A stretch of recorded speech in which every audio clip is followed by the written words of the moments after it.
আজ ৫ই মে, বাংলার ইতিহাসের এক ভয়ালো ও বেদনাবিধুর দিন।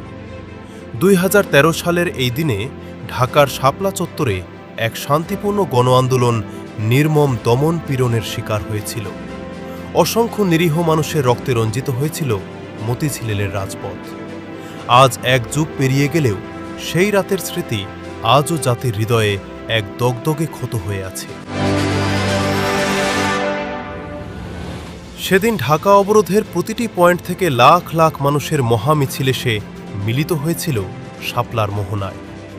গাবতলী পয়েন্ট থেকে মিছিল নিয়ে শাপলা অভিমুখে ছুটেছিলেন এদেশের তৌহিদি জনতা। মানুষের সেই অনিঃশেষ ঢল দেখে স্তম্ভিত হয়ে যায় তৎকালীন ফ্যাসিবাদী শক্তি। মুহূর্তেই হায়নার মতো ঝাঁপিয়ে পড়ে তারা। গুলিস্তান, জিরো পয়েন্ট, পল্টন থেকে শুরু করে পুরো এলাকা যেন পরিণত হয় মৃত্যুর উপত্যকায়। ডুবন্ত সূর্যের লালিমার সাথে একাকার হয়ে যায় ঢাকার রাজপথের তাজা রক্ত।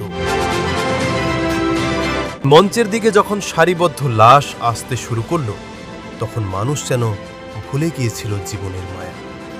শাহাদাতের তামান্না নিয়ে সেদিন জেগে উঠেছিল আপামর জনতা।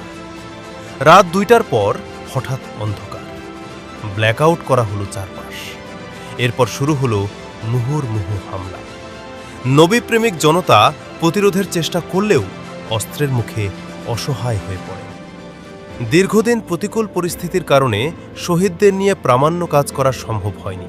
তবে ২৪-এর গণ অভ্যুত্থানের পর সময় বদলেছে।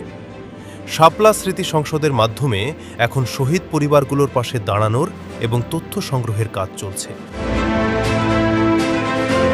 হেফাজতে ইসলাম বাংলাদেশ সহ বিভিন্ন ছাত্র ও যুব সংগঠন আজ একাত্ম হয়ে শাপলার চেতনাকে ধারণ করে কর্মসূচি পালন করছে।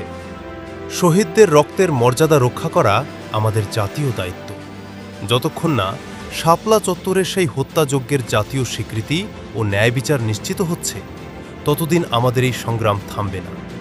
সত্য প্রতিষ্ঠা ও বিচারের দাবিতে আমাদের পথ চলা চলতেই থাকবে। আল্লাহ আমাদের সত্যের পথে অবিচল রাখুন।